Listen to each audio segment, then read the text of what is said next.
A couple days ago was my 1-year anniversary of being single, and I realized that in this year I have been involved with a number of people and I have learned a lot about myself and the nature of relationships and dating, and I just wanted to share that with you today. I did make a video in September of last year called My Thoughts on Love and Dating in Your 20s, and that video encapsulated a lot on my current philosophy on love and dating, but this will kind of be an extension of that. I will link it below if you're interested in watching it. Disclaimer for this video, I'm going to talk about things that I've learned and things that are true to me and my experience. And they might seem like lessons that are arbitrary or obvious to you, but you know, these are my epiphanies, my lessons, my experiences, and if you don't resonate with them, you can always just click off. I would also like to acknowledge that I am very young and I have a lot to learn, and so if you're older than me, I'm sure you've accrued a lot more wisdom, and therefore maybe none of this seems that relevant to you. But without further ado, here's what I've learned in my 365 days of being single in my early 20s. I went through a pretty difficult breakup last year, and it was like a decently long relationship. The first thing I learned that is very important is that you can have connections with a lot of different kinds of people. I think that when you get out of a long-term relationship, it's easy to feel like, oh, I'm never gonna feel that way again. What I had was so special. I'm never gonna find anyone like that. But that's just not true. After my breakup, I was like, I'm gonna be a modern 21st century woman and do something that I never thought I would do. And I got on a dating app. I signed myself up for Hinge, which to me was the least scary dating app. I have had really great experiences on Hinge, and I definitely stand by the statement that it is the best dating app. I've not tried any other dating app, but Hinge has worked out really great for me, and I've talked to a lot of people about it, and it seems like it's the dating app that a lot of people have had the most luck with or have liked the most. I highly recommend it, especially if you're in a big city. If you're not, the selection is just not quite as good. There's nothing wrong with being on a dating app. There's nothing wrong with trying a dating app. This is 2022. This is how people meet each other, and there's no shame in putting yourself out there in that way. Can it feel a little strange and transactional? Sure, but you never know unless you try, and if you don't like it, you can always just get off of the app. The second thing I've learned, which you have to hear me out, I'm gonna say it, but then you have to like hear my explanation. Feelings are fake news. The first point I made is that you can have connections with a lot of different people, which like a connection doesn't necessarily equate to feelings, but at least for me, if I have a connection to you and I find you attractive, then I'm probably gonna catch feelings for you. That's just kind of the way I work. I can catch feelings pretty easily if we vibe and you are cute to me. And you know, even just a couple months ago, my mentality was that if I had feelings for you, then I wanted to date you. When I felt those ooey gooey feelings and those butterflies in my stomach, then I was just like, you know, I want to be around you all the time. I want to learn more about you. I want you to be my person, which I think is just really naive fairy tale thinking, which is fine when you're young. Now I realize I can have that with a lot of different people. So now it's like attraction,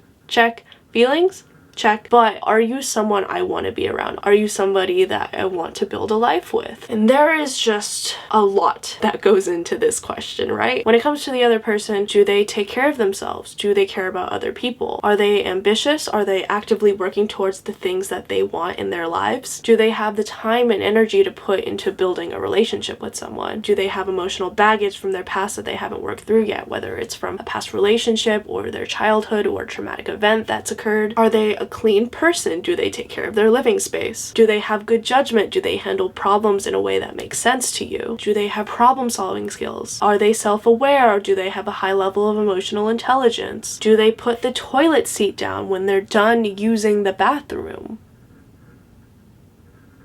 So every guy I've been with in the last year has had good qualities and bad qualities. And only by spending time with them and realizing what these qualities are have I been able to figure out what I want and I don't want. Which is why I think dating is so important. I know that some people just date 1 or 2 people and then they like get married and they're like, oh, this is my lifelong partner, which is great and fine, but like there is so much to learn from being with a lot of different people. And I think by being with a lot of different people, then you know when someone is really special when you meet them. Basically, if I'm going to emotionally invest myself in you, then you have to have very high potential as a good lifelong partner. If that's what you're looking for. Which brings me to my next point, which is the complexity of human relationships. I think in an ideal world, we would all constantly be dating for the purpose of finding a lifelong partner. However, in this day and age, it is very hard to find someone who wants commitment. And you know what? I have a lot to say about that. First, what I've realized is that it's really hard not to take it personally when somebody doesn't want commitment. Because it's like, oh, you don't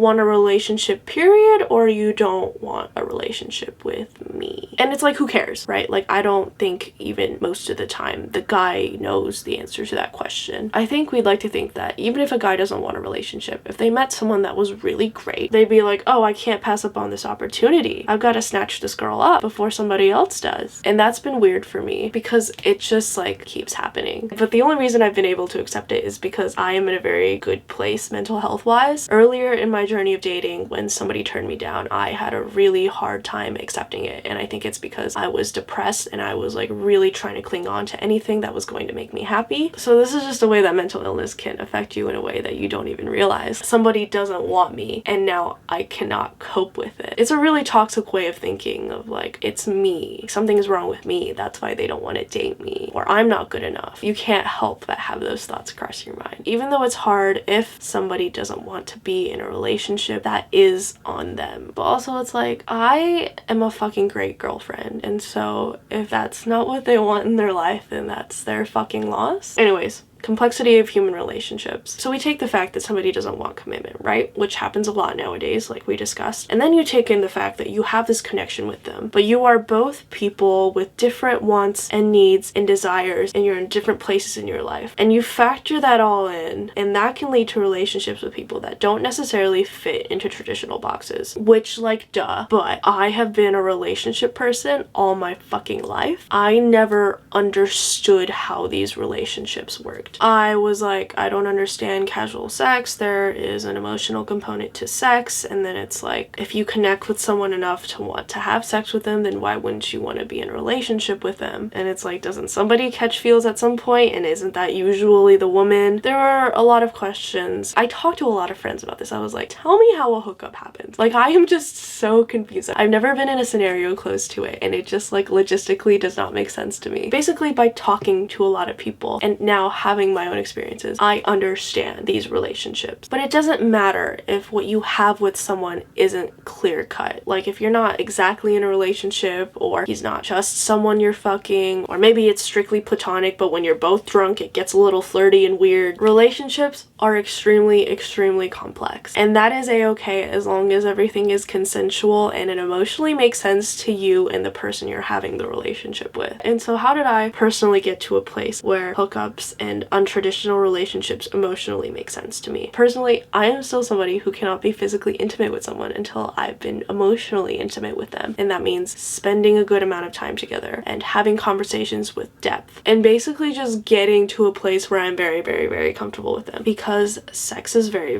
vulnerable. I can't partake in that unless there is a very high level of comfort, and that can only happen with the aforementioned emotional intimacy. And so like, how do feelings work, right? I think that with people like that, there can be a fondness that you have for them that's not necessarily at the level that you would have that when you're in a relationship. I think for a lot of people, there's reasons why you're not necessarily compatible, which is why you're not in a relationship and why you're in a situationship or friends with benefits or whatever the fuck you want to call what you have. You have this fondness for them, but at the same time, you're able to accept the nature of your relationship. And I think maybe I just didn't have the experience and the emotional maturity to handle that until now, which is why I think it's better that it took me a while to get to a place where I'm having casual sex, as opposed to a lot of people have their first hookups in college. The other thing I've been thinking about, two of my very close friends have been dating for over 3 years, and they're kind of going through a rough patch right now, and it all comes back to trying to change the other person, like nailing down very specific things and being like, I don't like it when you do X, Y, and Z, and I need you to improve in these areas. And I think it's very hard because they do really love each other, but at the same time, you can't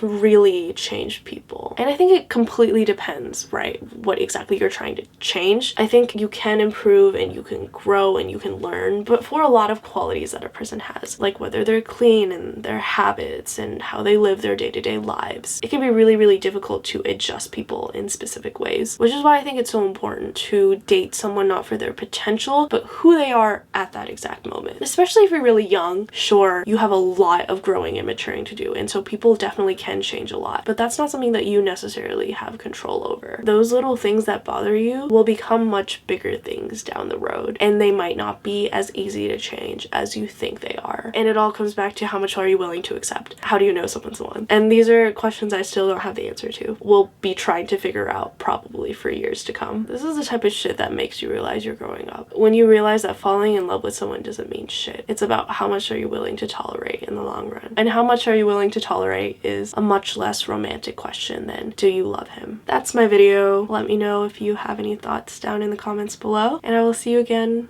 very soon. Bye.